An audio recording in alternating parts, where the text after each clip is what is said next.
The show focused on delivering beneficial information on everything to do with products and services that can improve your life. This is Experts on Call on AM 650. And welcome back to the program. Our guest in studio is Phil Moriarty, the owner of the BC Canine Training Center. Phil is an ex-canine police officer in the Delta Force, also spent a lot of years with Vancouver in the police work as well, and moved on to the BC Canine Training Center following his career with law enforcement. And Phil, you've given us some excellent summertime tips here on this second day of July. Lots of great tips for vacationing with the dogs and enjoying, so that everyone can relax and have a little bit of fun on summer holiday. But as you've already pointed out, in some cases, dogs just aren't welcome in a chosen holiday destination, or maybe it's just time to ditch the dog and bug out, just the two of us for a change. How about that? And so, okay, what are we going to do with the pooch? Those are your words. Well, they are my words, exactly. And, I don't have a dog right now, but I've been there, Phil, in the past where we parked the dog and went away, just the two of us. And it was kind of cool. But, parking the dog is a very important part of peace of mind while you're away. So, again, choosing... And sometimes, you're hooking up with other people when you're going off. True. And the dog isn't welcome. By the owners, it would be welcome, but it might not be welcome. The other group, sure. Yeah. And you're just going to, for the sake of harmony in the group, then Fido stays home. And you've discussed at considerable length some of the tips and protocols a person should go through when considering and investigating a boarding facility. Yours, the BC Canine Training Center, in addition to offering outstanding boarding, has the added advantage of being able to offer a training option while that dog is being boarded and you're away having a wonderful summer vacation. How many people do that, Phil? We're going away. We're going to board the dog anyway, so why don't you train her up while we're gone? That's probably the bulk of the training that we do in the summer times. Okay.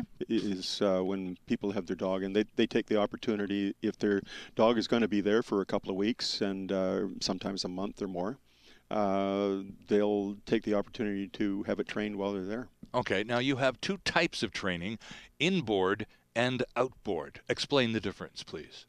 Inboard is when the dog comes into the facility and stays there for either the 1 week or the 2 week. As in a boarding sort of arrangement, right? Right. Boarding's included in the training package. Right. Yeah. And the outboard is when a person drops the dog off in the morning and picks it up at night. Oh. And we train it during the daytime. Okay. So it's there more on a daycare type situation. But we train the dog during the daytime and they pick it up at night. Right. Now, there's another option that's available, and that's one-on-one training sessions. What's the advantage of that approach, Phil, versus a kind of a group thing? A lot of times that's more for either getting the dog back up to speed on something or dealing with a specific type of issue. Okay. One-on-one isn't as practical if the dog has not had the basic obedience. Okay. Because the basic obedience is when the dog is starting to learn what the foundation is of its behavior, and when you're teaching the dog that, you don't want to be teaching the owner at the same time. The dog is having enough work to do to try and understand what you're telling it. Sure.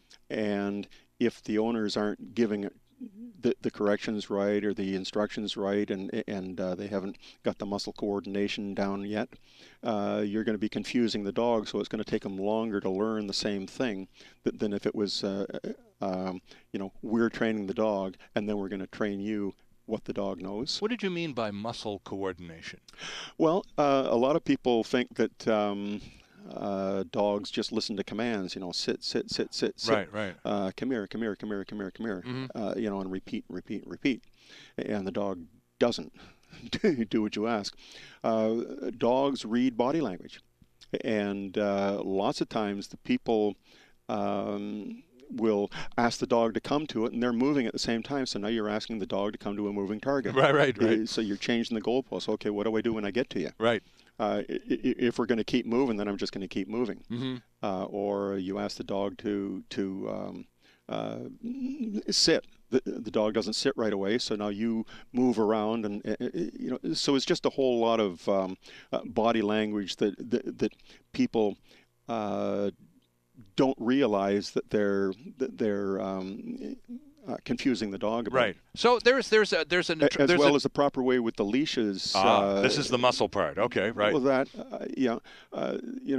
with the leash, the leash is really just a conduit for communication. Right.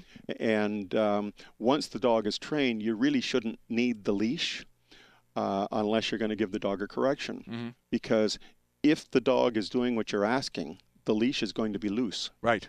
And if the leash is tight, you're communicating with it, but you're not telling it anything. Typically, when you go for a walk with a dog that's untrained, the dog is pulling you and you're pulling the dog. That's right. The dog thinks it has to pull harder to get to where it wants to go. You think you have to pull harder in order to stop the dog from going where it wants to go. So a little walk turns into a tug of war. Yeah, like two TVs on different channels facing each other at full blast. Sure. Lots of communication, but no contact. And so, lots of times there's this instinctive shrugging of the shoulders, lifting the arms up. They've got the leash, and they're ready to do something with it. In fact, you should be forgetting about you even have the leash until it's required. And then, so there's just a lot of things that a person has to learn to forget before they can learn the right way. Well, I'm beginning to understand a little bit more about this dog training business, Phil, because you and I have had a number of very interesting conversations over the last year, and I'm beginning to realize that obviously there are basic behavioral modifications that that the dog goes through, learning these commands and all of that sort of thing, but there's an equal amount, not perhaps an equal, but there's an equal emphasis placed on the training of that dog's humans, so that the training that you give at the BC Canine Training Center isn't wiped out by someone who doesn't carry on with the same commands and the same protocols that the dog has just been taught. And the same understanding of what it takes to be a leader. You can't lead a dog and gain its respect by petting it all the time and saying, "Oh, it's okay," every time the dog gets nervous of something. Right. You've just rewarded it for feeling the way it feels. Right. And it's nervous. Which is uncertain and right. anxious. So that's not leadership. Right. Leadership is showing the dog what it can do despite its reservations about doing it. And that's where leadership comes in. Once you get that, and once you get the dog trusting you, the dog will be looking to you for things to do. And what do you want now, Dad? What do you want now? Right, sure. Can we do this? Can we do this? Instead of the dog's afraid to do something. Oh, it's okay. And now the dog will never learn to get past that. Right. It's going to be resigned to a life of no fun and fear. Okay, we're out of time. You've used the phrase before. It's in terms of the human component to dog training. It's about being the boss, not bossy. It's about being the boss, the leader. Yeah. BC Canine Training Center is online, by the way, at bccanine.com. All the contact information is there. Interested in boarding, all the phone number, the emails, manager at BC Canine will get you right through to Phil. And you're welcome to pop by anytime right down there at the very foot of number 3 Road, 5 acres of gorgeous property right on the Fraser River. And bring your dog. We'll take a look at it, too, and give you an assessment. Bring the pooch with you. Phil, enjoy the month of July. We'll see you again soon. You too. Thank you.